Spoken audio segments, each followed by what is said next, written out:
L'heure des experts sur Europe 1, Vincent Hervouette pour l'international et Nicolas Bouzou pour l'économie. Bonjour messieurs. Bonjour Dimitri. Bonjour Dimitri. Bonjour.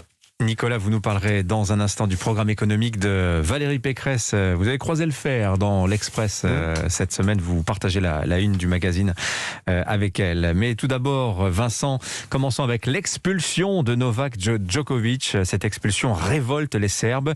Mais elle est plutôt cohérente, Vincent, avec la façon dont les Australiens traitent les questions d'immigration. Oui, alors les dirigeants serbes débordent de mépris et de colère envers Scott Morrison. On se croirait à Paris il y a 3 mois, quand nos sous-marins ont fait plouf et que l'Élysée s'est vu trahi.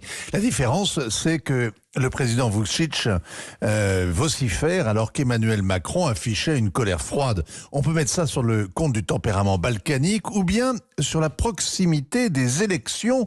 Dans 2 mois et demi, les Serbes voteront pour choisir leur président et leurs députés. Si Djokovic se présentait, il obtiendrait un plébiscite. Le champion est un héros, un exemple, un saint. Il est prophète en son pays et suggérer qu'il aurait mieux fait de se faire vacciner avant de gagner Melbourne serait un suicide politique. Donc, Alexandre Vučić le soutient à fond. En Australie, c'est le contraire et c'est pareil. Les élections sont en juin. Le gouvernement de Scott Morrison est en réanimation, totalement débordé par la vague Omicron. 71% des Australiens étaient favorables à l'expulsion de Djokovic. Le pouvoir n'a pas hésité longtemps. Alors, c'est le ministre de l'Immigration, Alex Hawke, qui a décidé vendredi d'annuler le visa du joueur. Oui, car il y a un ministre de l'immigration.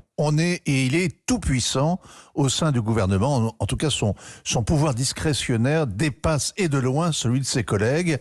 Il est le ministre de la raison d'État. Elle est aveugle, elle justifie sa décision. Selon lui, la présence du champion était de nature à entretenir le sentiment anti-vaccination de la population et faisait courir le risque d'une recrudescence des troubles civils.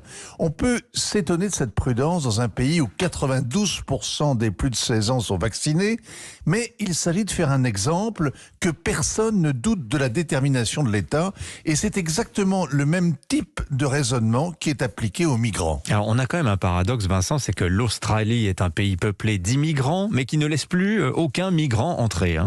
Une île à laquelle aucun boat people n'accoste. Ceux qui ne sont pas raisonnés en mer et renvoyés vers les ports indonésiens sont transférés dans les îles de l'Amirauté en Papouasie-Nouvelle-Guinée, autrement dit envoyés au diable. Ils peuvent pourrir sur pied pendant des années dans les centres de rétention offshore.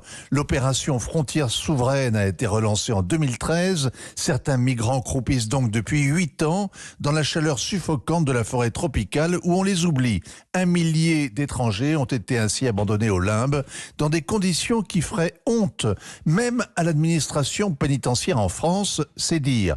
Parmi eux, il y en a qui relèvent de l'asile politique et qui finissent par l'obtenir. Ils peuvent alors rester sur place dans l'île de Mainus ou dans le micro-État de Nauru.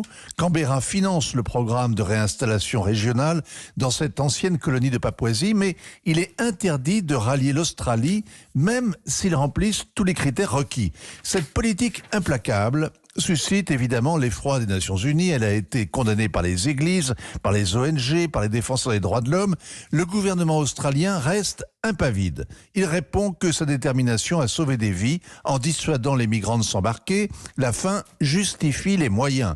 C'est le même genre de fermeté qui a prévalu face à l'épidémie, le pays ayant claquemuré ses frontières pour se protéger du virus. Et contrairement donc à tout ce que Novak Djokovic devait penser, l'Australie n'est pas du tout open. Je la sentais venir celle-là. Merci Vincent Hervouette.